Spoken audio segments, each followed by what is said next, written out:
Hello, everyone. Welcome back to another exciting episode. For today's prompt, we are going with a one-line poem by an author. Hear the spindle whir as wool becomes thread. Homes once echoed with this patient craft. The gentle rhythm soothes the mind like a lullaby. What a lovely little poem. I think this is my favorite one yet. So let's see where our author takes us for episode 43 of The Spinner's Silver Wool. Our story begins, as all good stories should, with a nice hot cup of tea. In this case, it's Earl Grey, if you please. A splash of milk, just a touch of sugar, and a generous helping of honey. That's how Evelyn likes it. And she's been drinking it every morning for the past 12 years. Not that she's counting or anything. She sits down at her little table, which is littered with bits of string and cloth and all manner of fiber art supplies.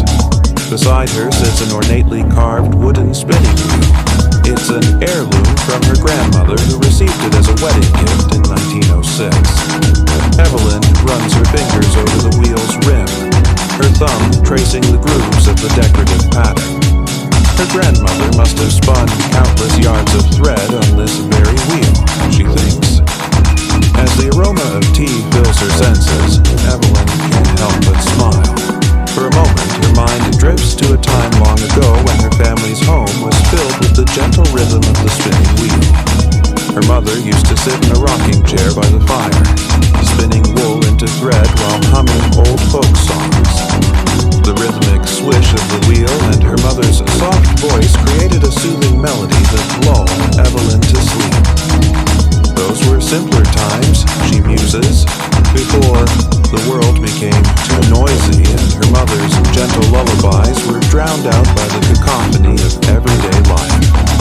But now, with the cup of tea in her hands and the spinning wheel at her side, Evelyn feels a sense of calm wash over her. It's as if the gentle rhythm of the wheel is weaving a spell, calming her racing thoughts and bringing her closer to the present moment. As she begins to spin, the world fades away. There's only the wool, the wheel, and the soft murmur of sound that fills her ears. In the small village of Oakhaven, nestled amidst rolling hills and whispering willows, stood a cottage that echoed with the gentle rhythm of a spinning wheel. Within its cozy walls lived Evelyn, a woman whose heart ached for the simpler times. Now, she was no stranger to the craft of spinning wool, for it was a skill passed down to her through generations of women in her family. Yet it had been years since she last sat at the spinning wheel, letting the soft wool slip between her fingers and transform into thread. Life had a way of pulling one away from cherished hobbies and traditions, leaving them to gather dust in the attic of one's memory. But Evelyn's story is not one of resignation, for within her, a spark of her grandmother's spirit flickered, waiting for the right moment to rekindle the flame. As the sun dipped below the horizon, casting long shadows across the room, Evelyn reached for the ornately carved wooden spinning wheel. Its presence was a comforting constant in a world that seemed to change with each passing day. With each turn of the wheel, the wool transformed into thread, and with it, Evelyn's worries seemed to melt away. The rhythmic swish of the wheel became a soothing melody, a lullaby that whispered tales of generations past. And so, with a content sigh, Evelyn allowed herself to be enveloped by the magic of the spinning wheel. In the tapestry of her life, she found solace and strength, reminding herself that even in the midst of the life's chaos, there is always beauty to be found in the simplest of crafts. Thank you all for watching. I hope you enjoyed this episode of The Spinner's Silver Wool. If you did, please hit that like button and leave me a comment. Let me know what you think of the story and of this series overall. This has been an incredible journey so far, and I'm excited to see where we end up next week with episode 44. Until then, my friends, stay safe, stay creative, and I'll see you soon. Bye. It's day 36 of 60 days of studying the Masters, and today we're studying the Bridge Builder's Stones by John Singer Sargent. Want to join me?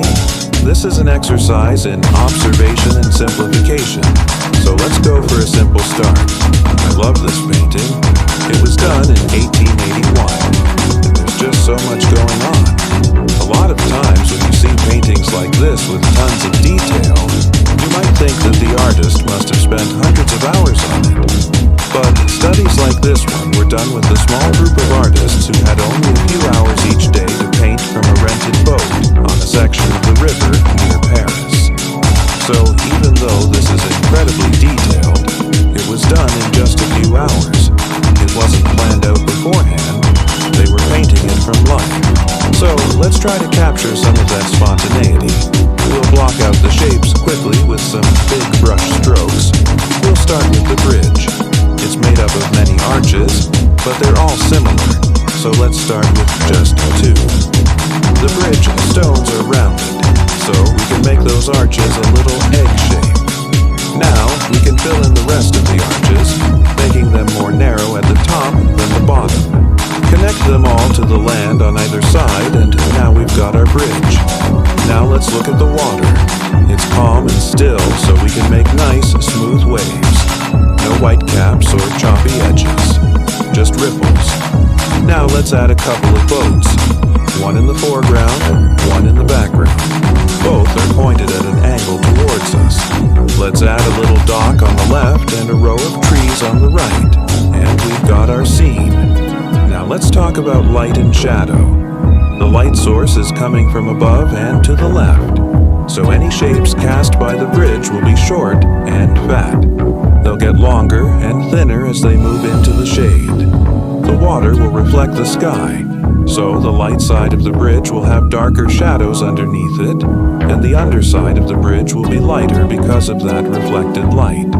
And because the light is coming from above, the trees on the right side of the painting won't have any shadows underneath them. Their darkest point will be their trunks. Now, let's simplify the color a bit. The water is a mix of blue and green, so let's start with that. Now we can start adding some smaller touches. The white caps of the waves, a darker green along the edge of the water. The light side of the bridge is a warmer gray, while the underside of the bridge is a cooler gray. The boats are reddish brown. The dock is a darker brown. And the trees on the right side of the painting are a mix of green and yellow. Now, let's take it to the next level by adding some variety to our brushwork. There are three basic brush strokes happening here: long and flowing for the water, short and choppy for the bridge stones, and small circles for the trees. These three brushwork styles give the painting a lot of visual interest and help to create a sense of depth and texture. Notice how the bridge stones get larger as they get closer to us. That gives us a sense of scale and helps to create the illusion of depth. Also notice how the brushwork is looser and more gestural in the foreground, but tighter and more detailed in the background. This helps to create a sense of depth of field, which makes the foreground seem closer to us than the background. The last thing I want to talk about is the sky. Sargent said that he wanted to make the sky so blue that it would make the water sparkle. He also said that he wanted to make the trees on the right side of the painting so bright that they would make the blue of the sky vibrate. It's a bold move, but it really pays off. The vibrancy of the colors creates a sense of energy and movement in the painting. It really helps to bring the scene to life. And that's it. That's my take on the Bridge Builder's Stones by John Singer Sargent. I hope you enjoyed this painting, and I hope you got some tips that will help you in your own art. If you liked this video, please give it a thumbs up. It really helps to support the channel. And don't forget to share it with a friend. Thanks for watching, and I'll see you in the next video. Good evening, friends. Welcome to this channel. I'm your host, and we're really going to take a look tonight at a lovely piece called The Minstrel So Guild Wars 2, of course, is a popular MMORPG. This game actually came out in 2012 and is still going strong today. And it has an absolutely beautiful soundtrack. So the entire game is just filled with wonderful music. It's hard to pick just one piece to look at, but we're going to take a look at this piece right here, the Minstrel's Candlelit Ballad. Of course, there's not a whole lot to say about a piece when you listen to it for the first time and do unknow anything about it. But let us see if we can come up with some ideas as we listen to it a few times and talk about it. So let's just listen. A lute hums softly beside a firelit hall. Travelling minstrels carried tales from castle to village. Each quiet note eases the night into dream. Alright, so what are your first impressions?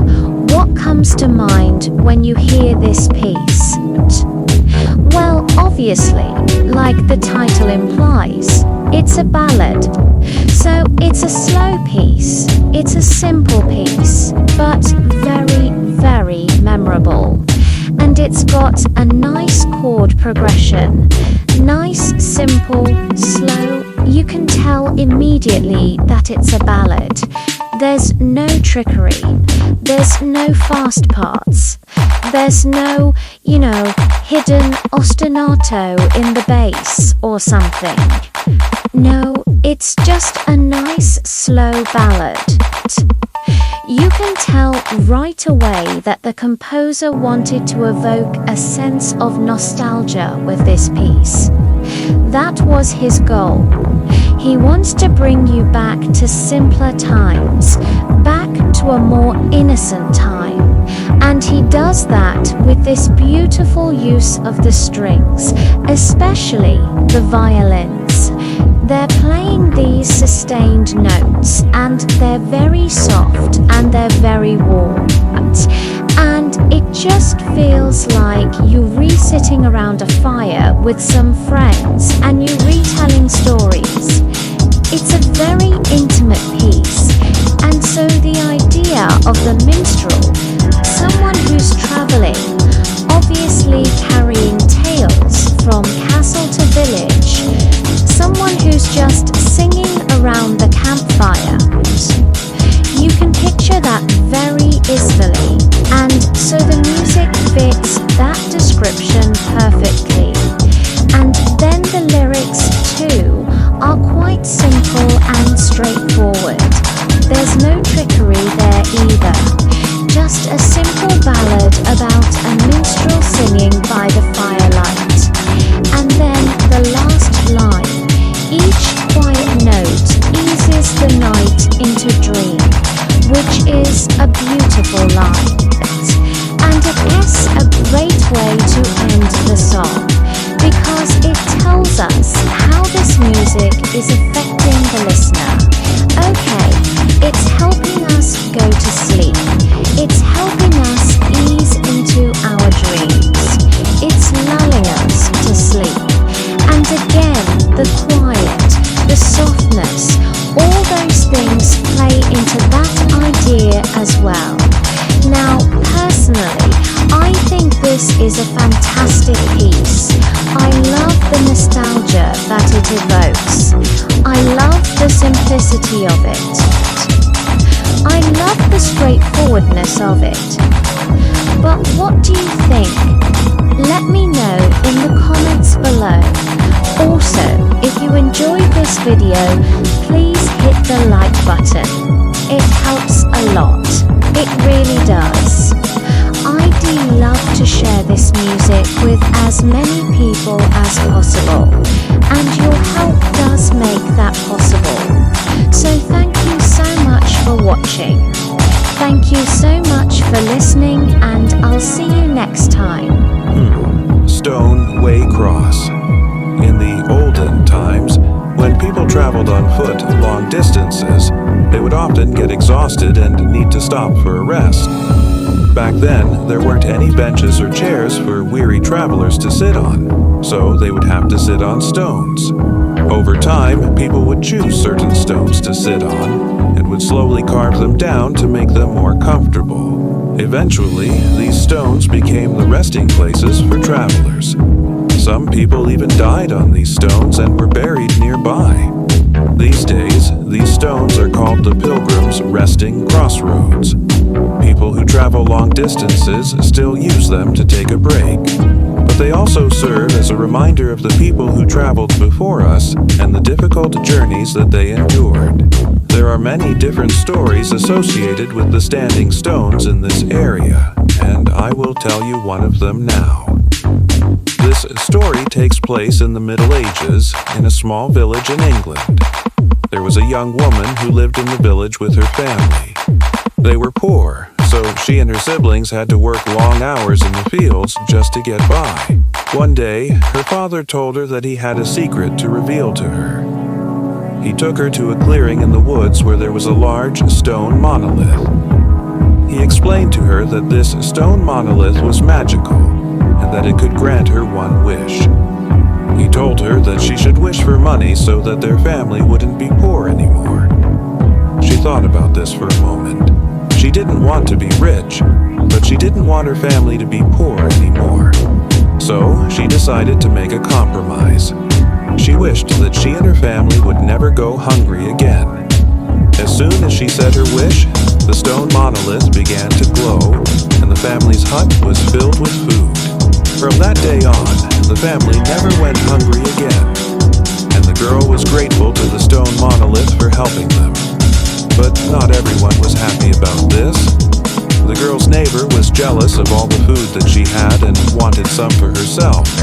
She went to the stone monolith and wished that she too would never go hungry again. But when she turned around, she saw that her hut was filled with snakes instead of food.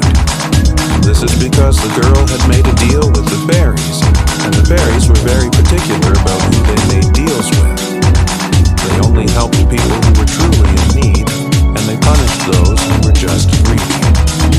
The neighbor learned her lesson and never tried to make a deal with the fairies again. Many years passed, and the girl grew up. She eventually got married and had children of her own. But she never forgot the fairies or the stone monolith. One day, she told her children the story of how their great-great-grandmother had made a deal with the fairies.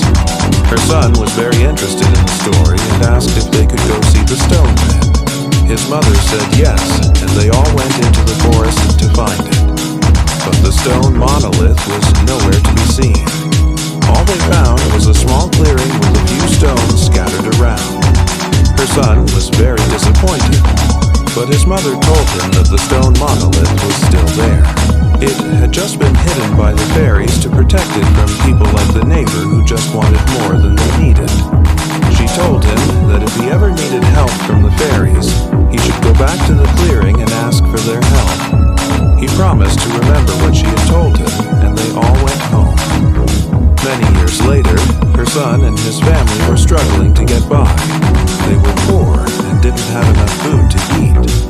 He remembered what his mother had told him about the fairies and decided to go into the forest to ask for their help. He walked for a long time until he came across a clearing. In the middle of the clearing was a large stone monolith. He walked up to it and asked for help. The stone monolith glowed, and a booming voice echoed through the forest.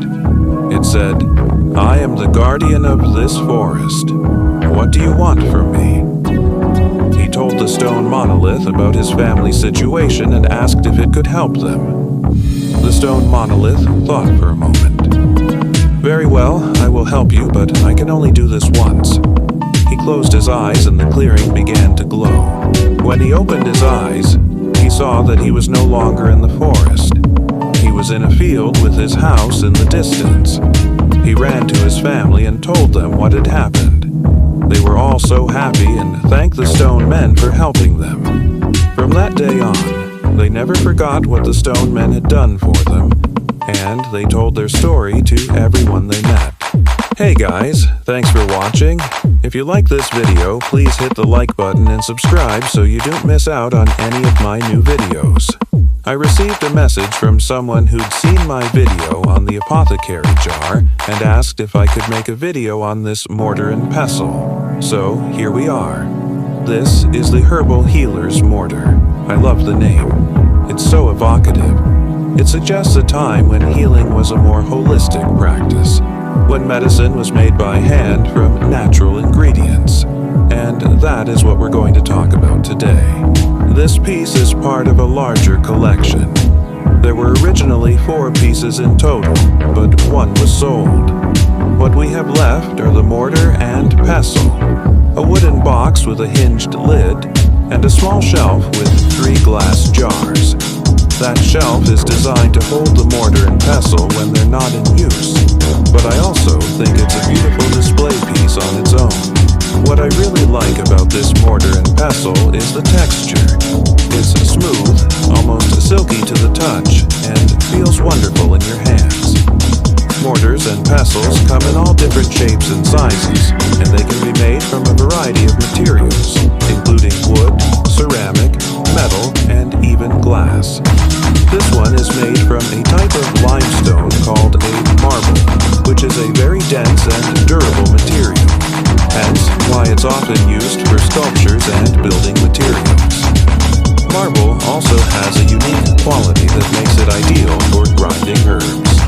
It stays cool to the touch, so it won't heat up or melt the ingredients being ground. In addition, it's relatively easy to clean. Herbs and spices can be easily brushed off the surface, and any remaining residue can be washed away with water and a soft cloth. The base of the mortar is slightly concave, which is typical for this type of mortar and pestle. The concave base allows for a greater surface area for grinding and helps to keep the ingredients from spilling over the sides. And speaking of the ingredients, these would typically be placed in the mortar, and the pestle would be used to grind them into a fine powder. The pestle would be moved in a circular motion, and as it's pushed down into the mortar, the herb is crushed and the powder becomes finer and finer. Herbs and spices were not the only things that were ground in the mortar and pestle. Other ingredients for potions, remedies, and salves would also be ground here, such as dried flowers, roots, bark, and minerals. The process of grinding these ingredients would have been both soothing and energizing. The slow, rhythmic motion of the pestle against the mortar could have been almost hypnotic, and the scent of the crushed ingredients would have filled the air. Imagine the intoxicating fragrance of crushed lavender, the sharp, minty smell of sage, or the earthy aroma of bark and roots.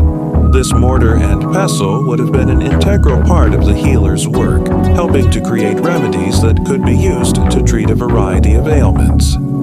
So now let's take a closer look at the design of the mortar and pestle.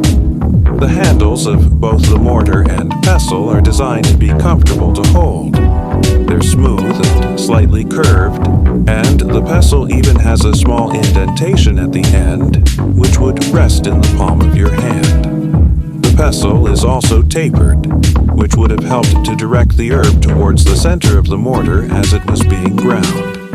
The mortar itself has a wide base, which would have provided stability and prevented it from tipping over. It also has a raised lip around the top, which would have helped to contain the ingredients and prevent them from spilling out. Now, I want to show you something interesting. When the pestle is placed inside the mortar, the 2 pieces fit together perfectly. The grooves of the pestle fit snugly inside the mortar, creating a tight seal. This would have been useful when the mortar and pestle were being used to create remedies, as it would have prevented the ingredients from spilling out. As I mentioned earlier, this mortar and pestle were originally displayed on a small shelf alongside 3 glass apothecary jars. The shelf is made from the same marble as the mortar and pestle, and the jars are hand-blown glass. This display would have been a beautiful addition to any home. The jars would have been filled with dried herbs, flowers, or other natural ingredients, and the mortar and pestle would have been on hand for creating remedies, or simply for grinding fresh herbs. Thank you so much for watching. If you enjoyed this video, please give it a thumbs up. I appreciate all your support.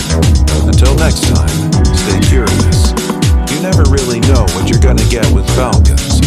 They're kind of like cats in that regard. On a hillside, a falcon rests on its master's glove. Falconry was a noble art of kings and lords. The rustle of feathers and wind calms the night. That's all from the Master Falconer. Now, this is something that we've actually done before. And if you've listened to the episode notes, maybe you've noticed that there's not any particular style that is being mimicked here. But it is a good example of a classic sort of fantasy setting, right? You have a falcon on a hill at night. There's probably some sort of castle or lordly manor in the distance. Maybe you can hear the owl. All of those things combine together to create this very classic medieval or Renaissance feeling fantasy piece.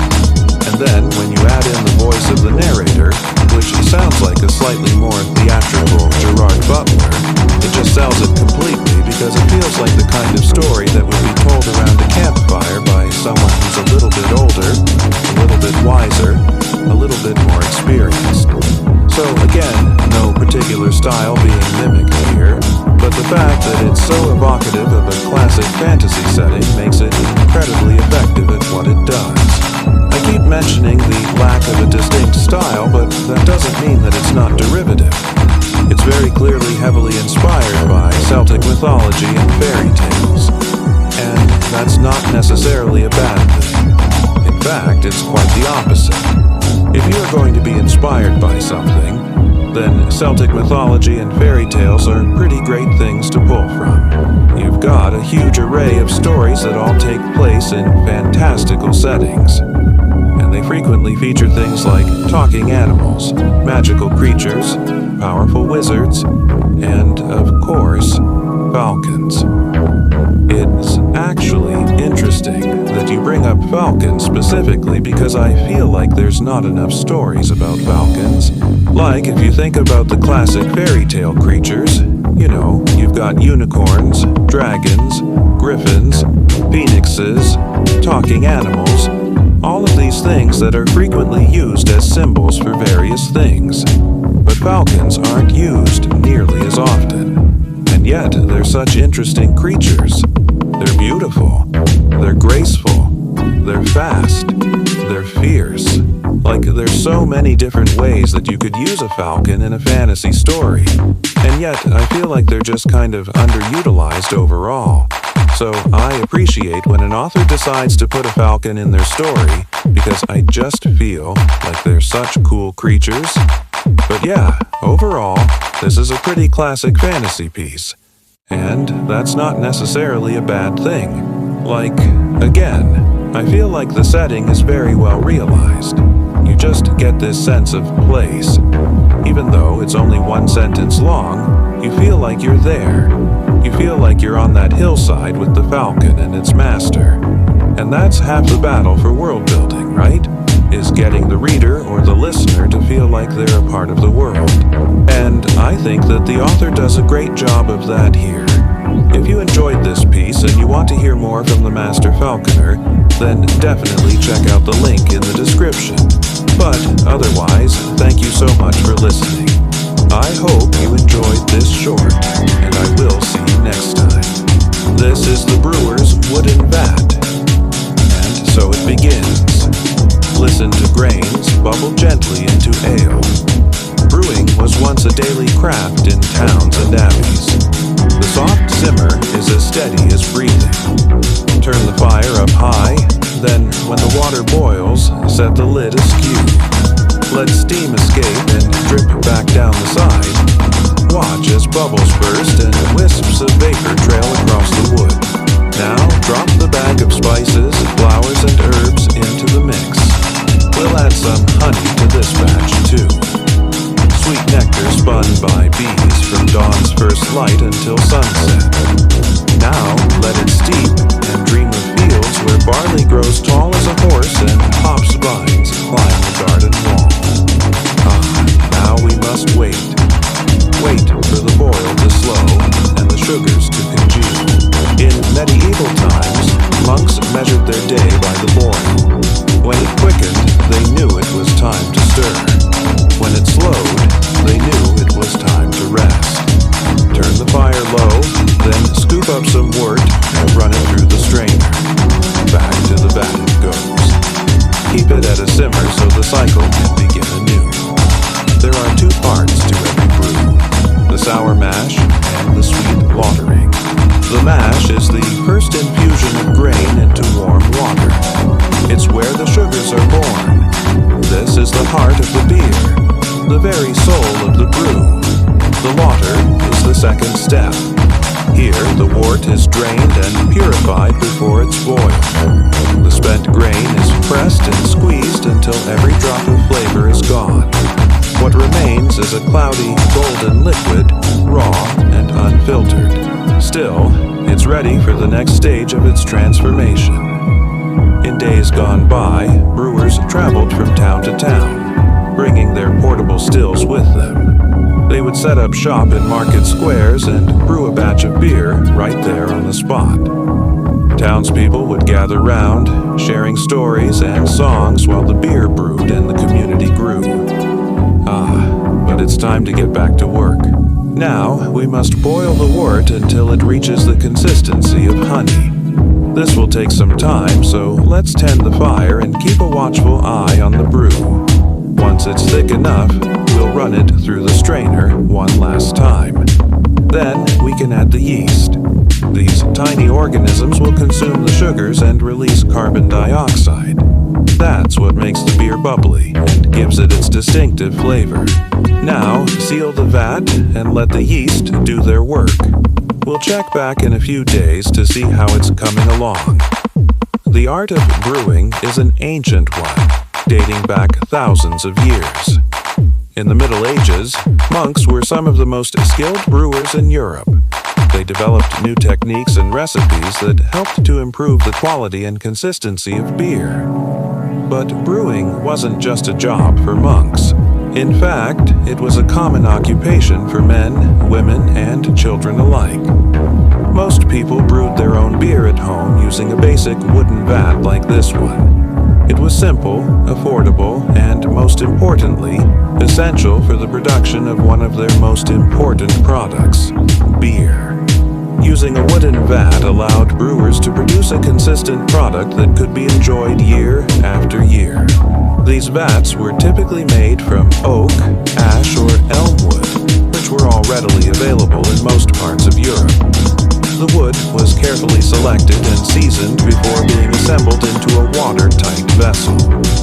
This process required a great deal of skill and craftsmanship, but the results were well worth it. A good wooden vat could last for generations if properly maintained. These vats came in a variety of shapes and sizes, but they all shared some common features. They had a large capacity, typically holding several hundred liters of beer. They were also relatively lightweight, making them easier to transport than the large stone or brick-built breweries used by larger operations. Perhaps most importantly, though, wooden vats were incredibly versatile. They could be used to produce a wide variety of beers, from the lightest ales to the strongest stouts. And because they were so portable, brewers could move their equipment with them and set up shop wherever they went. This made it possible for individuals or small families to make a living as traveling brewers, selling their wares to customers all over the countryside. As the Industrial Revolution rolled across Europe, wooden vats gradually fell out of favor. They were replaced by larger, more efficient metal tanks that could produce higher volumes of beer more quickly and cheaply. However, in recent years, there has been a resurgence of interest in traditional brewing methods, and with it, a renewed appreciation for the humble wooden vat.